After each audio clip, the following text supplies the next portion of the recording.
So we're talking about a diet that's centered around whole plant foods. And then there's certain foods that you should really up in your diet if you want to particularly reduce your risk of breast cancer. And those would be soy products, whole soy foods. Continue watching to find out more.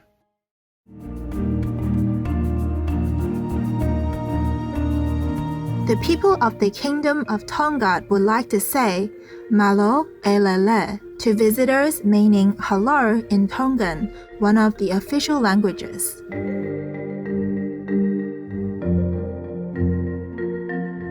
Delightful viewers, my name is Taina. The joyful people of this Pacific Island nation wish that your life shines brightly in the eternal light of God's glory.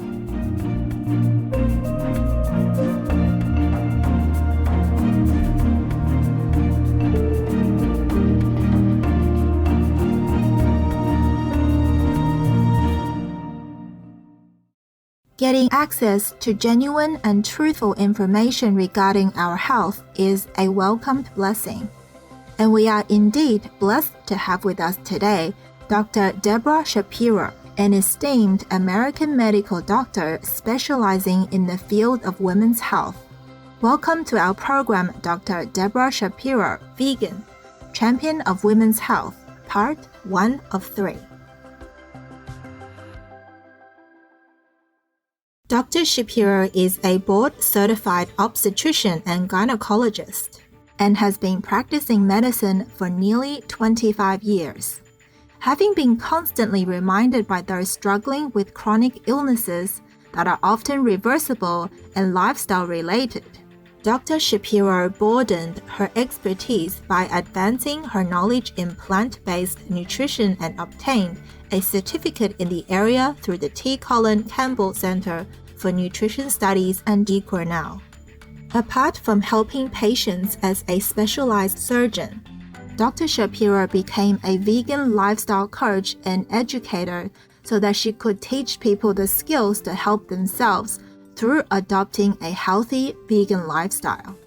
Dr. Shapiro also completed the Ruby course for whole plant foods cooking so she could guide her patients through the transition to a healthier and happier life. Furthermore, she is a diplomate of the American Board of Lifestyle Medicine. As a professional health coach, Dr. Shapiro is in a unique position to clarify issues related to diet and the well-being of the body, especially with regards to women's health and breast cancer. I'm so glad that we're getting to talk about this because I cannot tell you how many times I've talked to women who have had breast cancer diagnoses or are worried about breast cancer, and they tell me that their doctor tells them they can't have soy and that they stay away from soy. They're not even really sure why, but they stay away from soy.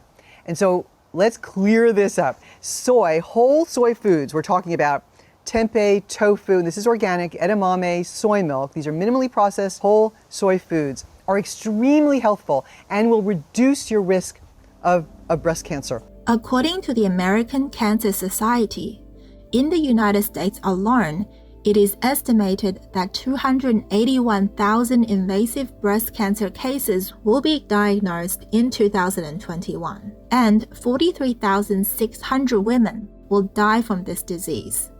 Dr. Shapiro finds that she often has to clear up the non-factual information regarding soy foods consumption and the condition. So we're talking about a diet that's centered around whole plant foods. And then there's certain foods that you should really up in your diet if you want to particularly reduce your risk of breast cancer. And those would be soy products, whole soy foods. They will not increase your risk of breast cancer. They will also decrease the risk of prostate cancer in men. Now, initially, when studies were being done on soy, and especially on the soy phytoestrogen, they found that soy has something in it called isoflavones. Isoflavones can be found in many plant-based foods, such as chickpeas, fava beans, peanuts, pistachios, and diverse fruits and nuts.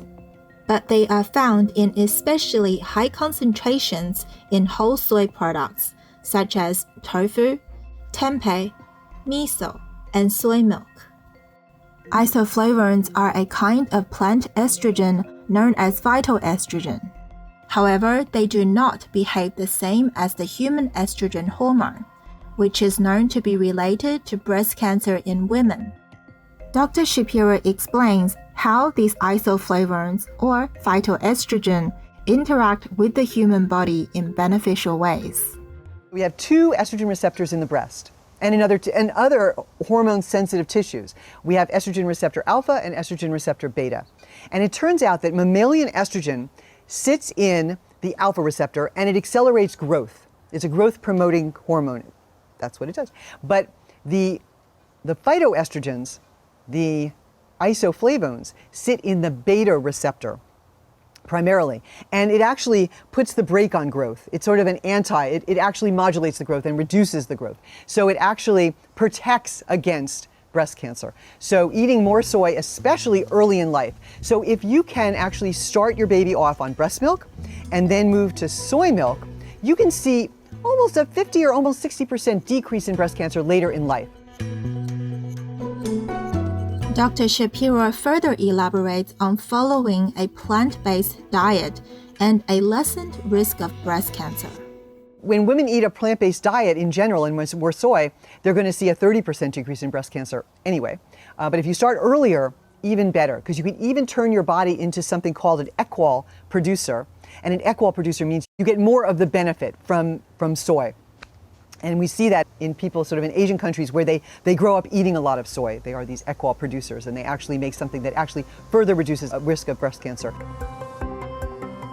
Whole soy products containing high concentrations of isoflavones can help create the further beneficial effect of producing equal in the digestive system of the human body.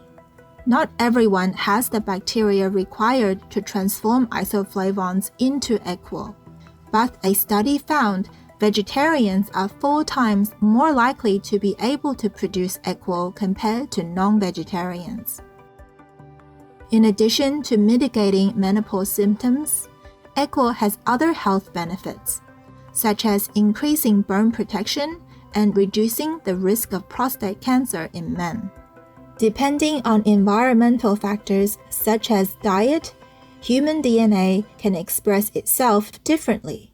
Dr. Shapiro takes us to explore the benefits of soy from a genetic perspective. We know that some women have mutations in the gene that codes for DNA repair. For example, the BRCA gene. BRCA mutations, there are BRCA1 and 2. What it does is it codes for DNA repair.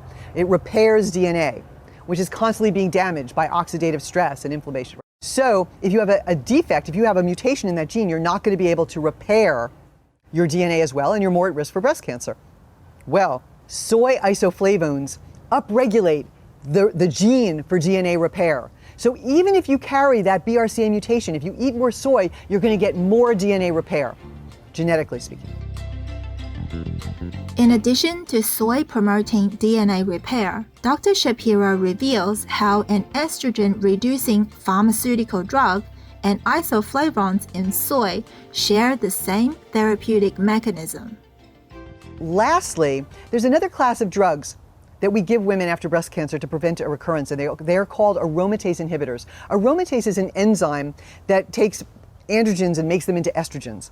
So we use aromatase inhibitors like Arimidex, for example, is a common drug, to lower your circulating estrogen so that you will have a lower risk of a recurrence of breast cancer. Well, it turns out that the soy phytoestrogens, the isoflavones in soy, as well as resveratrol and all those lignans that are in flax, they also act as aromatase inhibitors. And so that's how they decrease your risk of breast cancer.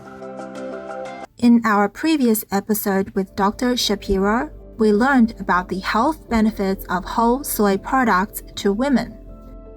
Today, we will find why dairy products are not good for our health. Osteoporosis is a disease that is marked by reduced bone density. In the United States, 50% of women and 25% of men will experience an osteoporosis-related fracture in their lifetime. For generations, we've been taught that milk strengthens bones and helps prevent the condition. But does the scientific evidence really back that up? Yes, another fallacy. And we've seen this over and over again in very large studies, that milk does not prevent osteoporosis. Osteoporosis is not a disease of calcium deficiency. It's a disease really of disuse. Right? You need to pound your bones to make them strong. You do need adequate calcium, absolutely. But the calcium from cow's milk is not going to be helpful. And we know this because we've done studies. There was a very large study from Sweden that looked at over 100,000 people. And they actually found that when women had more than 3 milk products a day, they had more osteoporosis, more fractures, and more death from all-cause, higher mortality, all-cause mortality, than when they had less than 1 milk product a day. So milk absolutely does not do a body good. It seems to be a very acidic protein, which causes you to lose more calcium in your urine than calcium coming from plants. How much calcium should we be getting daily, and what are good sources? Dr. Shapiro weighs in. I would really try to get close to 1,000 milligrams of calcium a day. And you get calcium from low oxalate greens and legumes. And things like almonds and figs have calcium, and sesame seeds and tahini have calcium. But it's really the low oxalate greens, things like kale and collard greens, that have much more calcium.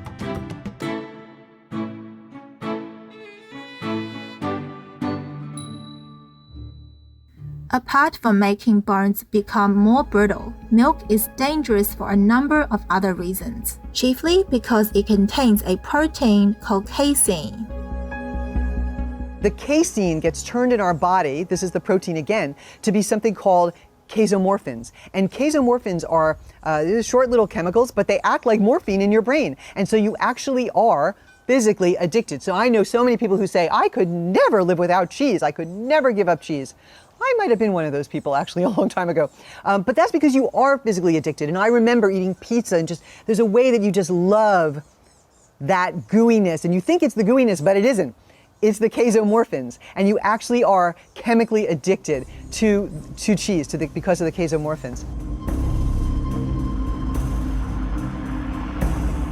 In addition to the addictive properties of casomorphins, Dr. Shapiro elaborates more on what harms milk can do to our body.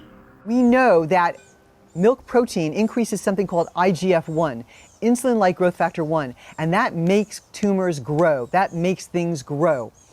The other hormone that's in the protein that is accelerated by that milk protein is something called mTOR, mammalian target of rapamycin, mTOR. This is the enzyme of aging, and it makes things grow, and which might be fine when you're a baby and you have it from your own mother's milk, but when you get it from a cow's milk, it makes things grow and it makes you age. So there's absolutely no benefit to this at all. Lactose intolerance is a condition marked by bloating, diarrhea, and abdominal cramps, and occurs after eating or drinking dairy products. It's an interesting thing that so many people are drinking dairy, because all over the world, most people actually cannot digest that lactose, that milk sugar. It's actually a mutation in Northern Europeans that has allowed them to continue to make the lactase enzyme that allows them to digest milk sugar. The rest of us are mostly lactose intolerant. Asians, Jews, Africans, African Americans, Native Americans are first people. They're all missing that lactase enzyme, and we're all suffering. I grew up suffering because of that. According to a statistic from the World Health Organization, nearly 422 million people in the world have diabetes, and this number is likely to rise. Insulin is a very important hormone that regulates the blood sugar level in the body. Those with type 2 diabetes are resistant to insulin to varying degrees. Surprisingly, milk also can potentially take away our ability to make insulin. In addition, there's bovine insulin in milk, and bovine insulin can actually be a trigger for type 1 diabetes in children that are genetically susceptible. And that's how, giving your children, going straight from mother's milk to cow's milk, can actually increase your risk of type 1 diabetes, which is very serious type of diabetes where it's an autoimmune condition where you actually have antibodies against the islet cells in your pancreas that make insulin. And that may be because of this is called a genetic mimicry, that your body sees the bovine insulin and makes antibodies against it. Normally after a meal, carbohydrates in foods such as bread, spaghetti, potatoes, etc. are broken down into glucose, which then enters the bloodstream. In response to a rise of glucose in the blood, insulin is produced by the pancreas so that glucose can be taken up by cells within the body for energy to do their work. When cells have enough glucose, excess amounts will then be stored in the liver in the form of glycogen for later use. However, when the body makes antibodies against its own cells that are responsible for making insulin, glucose can no longer be carried into the cells. As a result, the level of glucose will rise, thus causing a high blood sugar level. Prolonged elevated levels can lead to nerve, blood vessel, and/or kidney damage, as well as other issues like stroke and heart disease. For those with type 1 diabetes, high blood sugar can cause diabetic ketoacidosis, or DKA. Without glucose, the body has to get energy in some way. So the liver burns fatty acids and produces ketones as an alternative source of energy. Nevertheless, too many ketones in the blood can lead to DKA, a dangerous condition whereby people develop symptoms such as vomiting, dehydration, rapid heartbeat, etc. When this happens, urgent medical treatment is needed. Today, Dr. Shapiro will highlight how to choose the right diet to help prevent or reverse the condition, discuss how stress can affect a pregnancy, and reveal the 4 pillars she believes support excellent women's health. Most heart attacks may be your last heart attack because they actually kill you. So heart disease is a huge problem. It's even more often than every minute somebody is having a heart attack and someone might be dying of a heart disease. But it is preventable with a healthy enough plant-based diet and other lifestyle changes.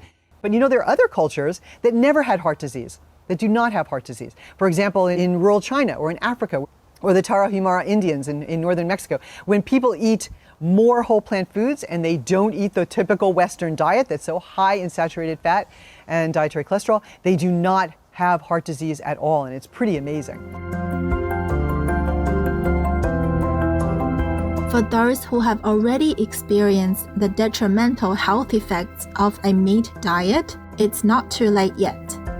Dr. Shapiro tells us about the simple, life-changing solution. Dr.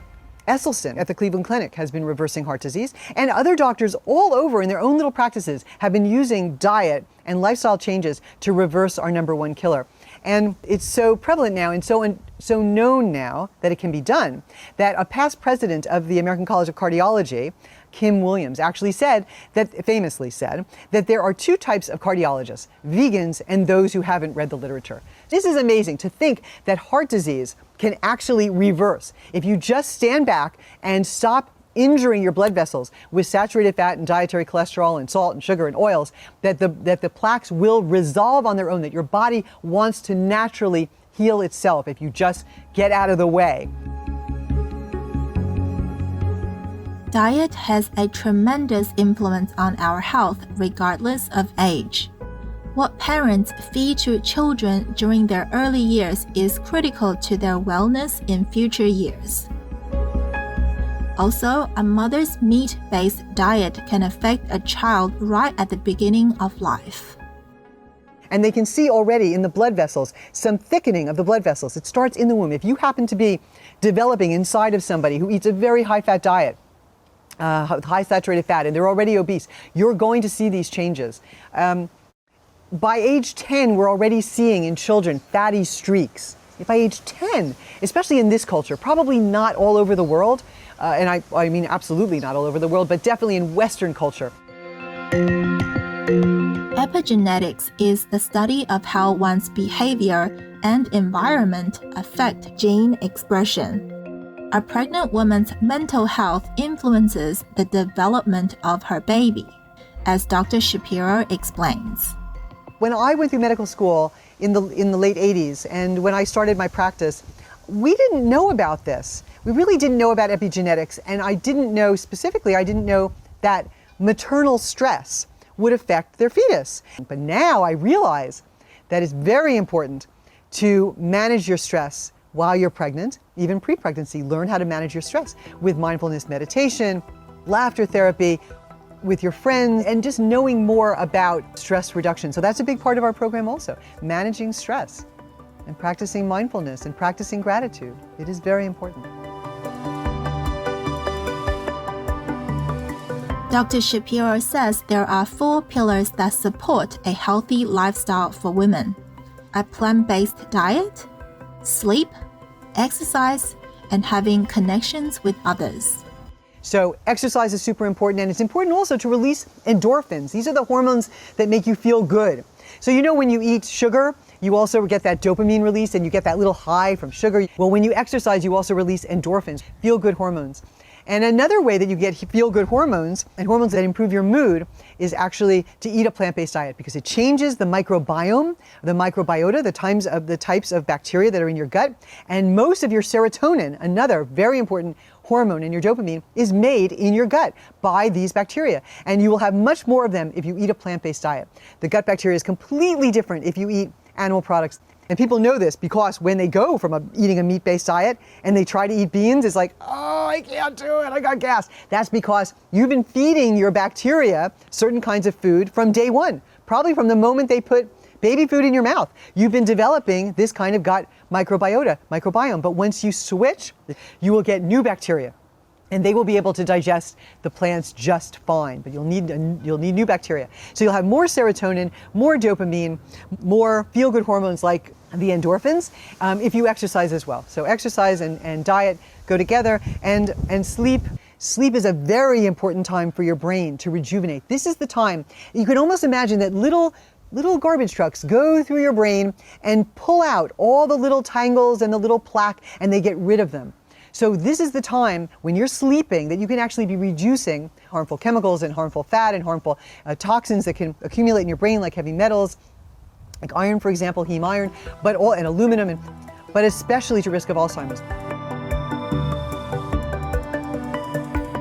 The practice of social distancing and lockdowns during the pandemic have changed the way people interact. Dr. Shapiro says we can make use of current technology to still stay in touch with the world, and should constantly remind ourselves to keep a positive attitude. And lastly, we need connections. We notice this so much now with the current pandemic too. People are really suffering from being isolated. But do make that connection with people. Reach out to people. You can use the phone, you can use your computer, you can have Zoom. We have Zoom meetings with our families. You need to reach out. You need to have that human connection with people to stay well. You need to get up in the morning, get washed, get dressed. You need to connect with other people. You need to eat healthy food, and you need to get out in nature. I really think it's important to laugh still, to smile, to practice gratitude, and see the beauty in things still. Even though things have changed, and they may stay changed for a long time, you can't just stay in bed and pull the covers over your head. You have to get up, get dressed, eat healthy food, connect with others, and get out in nature. That would be my prescription for getting through this pandemic, and that's what I do every day.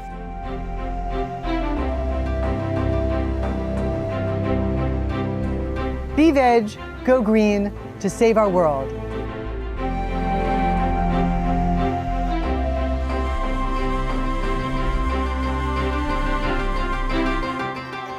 We thank you, Dr. Debra Shapiro, for your compassion and life-saving work, and for sharing with us your expertise in making lifestyle changes, including how to stay healthy during the pandemic.